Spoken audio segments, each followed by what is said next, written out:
जय बाबा बालकनाथ। रात का समय, सुंदर दृश्य, अद्भुत नजारा, हिमाचल की पहाड़ी, हिमाचल के लोग और बाबा बालकनाथ का यह अद्भुत दृश्य। जी हाँ दोस्तों, इस समय हम हमीरपुर जिले और ऊना जिले से सटे हुए बाबा बालकनाथ, जो कलयुग के देवता कहे जाते हैं, कलयुग के भगवान कहे जाते हैं, उनकी नगरी में हम पहुंच रहे हैं। मुख्य द्वार हमारा बीत चुका है, हम अंदर की तरफ की पहाड़ियों में जा रहे हैं। चारों तरफ के जंगल और देखिए ये दियोद सिद्ध श्री बाबा बालकनाथ, दूरी 3 किलोमीटर यहाँ से लिखी हुई थी। अद्भुत पहाड़ियों के बीच में बाबा बालकनाथ जी का ये एक अद्भुत संयोग जो हम आपको आगे ले चलेंगे और दिखाएंगे। चारों तरफ देखिए पहाड़, पत्थर। सिर्फ और सिर्फ ये बाबा बालकनाथ के लिए प्रशासन ने सारी व्यवस्थाएं कराई हुई हैं कि कोई भी तीर्थयात्री अगर दूर दूर से आते हैं तो उनको दर्शन उनको आसानी से मिल सके। इन बातों को ध्यान में रखते हुए यहाँ के शासन प्रशासन ने ये सारी व्यवस्थाएं दे रखी हैं। दोस्तों, बाबा बालकनाथ की जो कहानी है वो बहुत ही प्रसिद्ध है, बहुत ही ऐसी कहानी है कि जिसके बारे में सुन करके ही आपको लगेगा कि हाँ, कलयुग के अगर कोई देवता है तो बाबा बालकनाथ देवता है। उनकी कहानी हम आगे आपको ले चलेंगे, तब उस मंदिर प्रांगण के पास से सुनाएंगे और दिखाएंगे। देखिए गाड़ी आगे की तरफ बढ़ते हुए और बाबा बालकनाथ धाम में हम आपका हार्दिक स्वागत करते हैं, ऐसा बोर्ड जो मैं आपको दिखा रहा हूं। तो हम उस पवित्र और पावन जगह पे पहुंच चुके हैं। हिमाचल प्रदेश के घुमारवी से निकल करके यहाँ पे आपको आने को मिलता है और वो जो ऊपर लाइट्स दिखाई पड़ रही है वही है बाबा बालकनाथ का मंदिर, वही है बाबा बालकनाथ का सिद्ध स्थल। ये सारी पहाड़ियाँ, ये सारे पहाड़, ये सारे पहाड़ इस बात के गवाह हैं कि ये बाबा बालकनाथ की नगरी में हम हैं। दोस्तों, जैसा हमने आपको बताया कि बाबा बालकनाथ जी जिनके बारे में अगर हम बात करें तो ये देखिए हम रात्रि के समय आपको इनका दर्शन करा रहे हैं। और आपकी जानकारी के लिए बताइए, दुर्गम पहाड़ियों के बीच में है। मैंने पहले ही आपको बताया था कि ये कलयुग के देवता हैं, कलयुग के भगवान हैं। क्यों कलयुग के भगवान हैं, आइए इसके बारे में थोड़ी हम विस्तृत चर्चा कर लेते हैं। आपकी जानकारी के लिए बताएं कि त्रेता युग, द्वापर युग, सतयुग और कलयुग, चारों युग में ये विद्यमान रहे। और ऐसा माना जाता है कि बाबा बालकनाथ जी एक ऐसे सिद्ध संत थे जिनके बारे में अगर हम बात करें तो बचपन में गुजरात, जहां मैं स्वयं भी अभी रह रहा हूं, फिलहाल मैं सूरत में रह रहा हूं, ये काठियावाड़ यानी कि जो सौराष्ट्र का एरिया लगता है राजकोट के पास में, वहां पे ये जन्म लिए थे। इनका बचपन का नाम देव हुआ करता था। देव नाम से जाने जाने वाले बाबा बालकनाथ जी जब बड़े हुए तो ये आध्यात्म की तरफ ज़्यादा इनका झुकाव था। अब आध्यात्म की तरफ का झुकाव जब इनके घर परिवार वालों ने देखा तो सोचा जल्दी से इनकी शादी कर दी जाए। शादी जब करने के लिए लालायित हुए उनके घर परिवार वाले, तो बाबा बालकनाथ ने सीधा वहाँ से वैराग्य जीवन ही धारण किया और वहाँ से निकल आए। और वहाँ से आगे जब गए तो जूनागढ़ एक ऐसी जगह है जहाँ पे गिरनार पर्वत माना जाता है, वो शिव शंभू का क्षेत्र है। और वो जूनागढ़ गए, जूनागढ़ में गिरनार पर्वत पे उन्होंने कठिन साधना की तपस्या की और वहाँ पे दत्तात्रेय गुरु जी से वो मिले। दत्तात्रेय गुरु जी से मिलने के बाद ही उनकी शिक्षा दीक्षा हुई, उनको बहुत सारी चीज़ें समझाई गई, सिखाई गई, बताई गई। उसके बाद उन्होंने क्या किया, उसके बाद वहाँ से निकल करके वो सीधा चले आए इस हिमाचल की पहाड़ियों में। अब हिमाचल की पहाड़ी की अगर हम बात करें तो ये जहाँ पे जब ये आए यहाँ पे, तो उस समय पहले जब द्वापर युग की बात थी तो द्वापर युग में इनका नाम महाकौल हुआ करता था। तो महाकौल के नाम से जाने जाने वाले इनको बताया जाता है कि ये कार्तिकेय के भी भक्त थे। तो जब दत्तात्रेय जब ये महाकौल के नाम से जाने जाते थे तो आए तो रत्ती माता के नाम से एक माता जी थी जो द्वापर युग में भी इनको शिव जी से मिलान कराने में काफ़ी बड़ा योगदान की थी।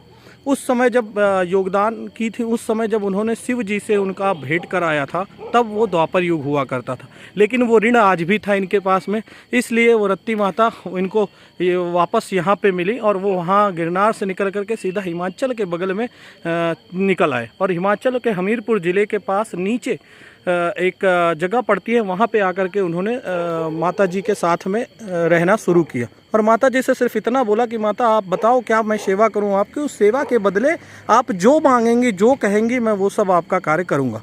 तो माता जी ने बोला, उस समय सबसे कठिन कार्य चरवाहा का माना जाता था, जो गाय चराने का कार्य करते थे। लगातार 12 साल तक माता की सेवा उन्होंने की, उनकी गाय चराए, उसके बदले में वो उनको एक लस्सी और एक रोटी का टुकड़ा दे देते थे, जिसे खा करके वो रहते थे। एक दिन अचानक क्या हुआ कि 12 साल के बाद 12 साल के बाद माता जी ने उनको, कुछ लोग उनको बोलने लगे कि भाई हमारी गायों ने, आपकी गायों ने हमारे फसल को नष्ट कर दिया।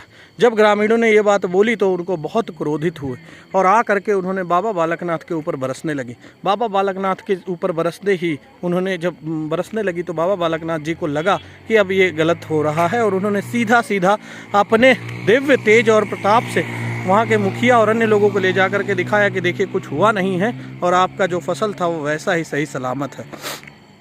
जैसे ही उनको ये बात पता चली तुरंत वो वापस उनसे क्षमा याचना करने लगी। उन्होंने बोला चलो गलती हो गई। उन्होंने बोला नहीं माता, ये ऋण था, वो ऋण मैं चुका रहा था, अब मैं यहाँ नहीं रुकूंगा, मैं ऊपर चला जाऊंगा।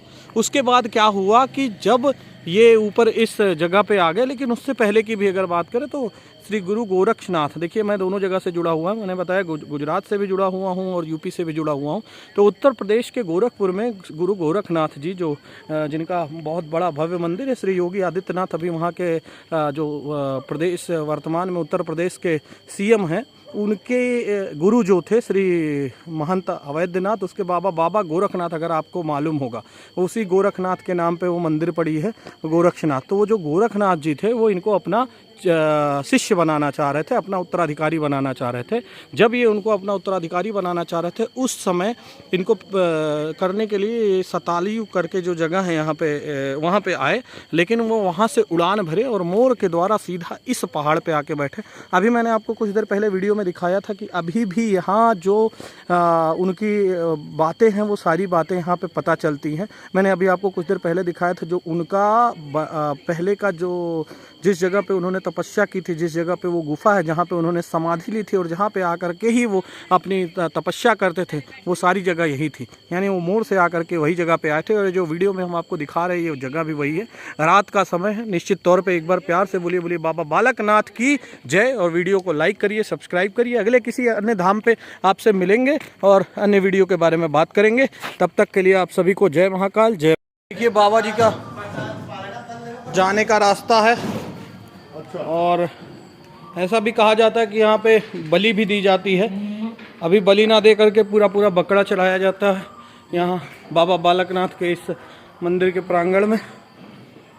ये लोगों की अपनी अपनी मान्यताएं होती हैं। यहाँ के लोग बच्चों का मुंडन संस्कार भी यहाँ करते हैं, साथ ही साथ लोग अपने अपने हिसाब से अपनी अपनी मनौती मानते हैं।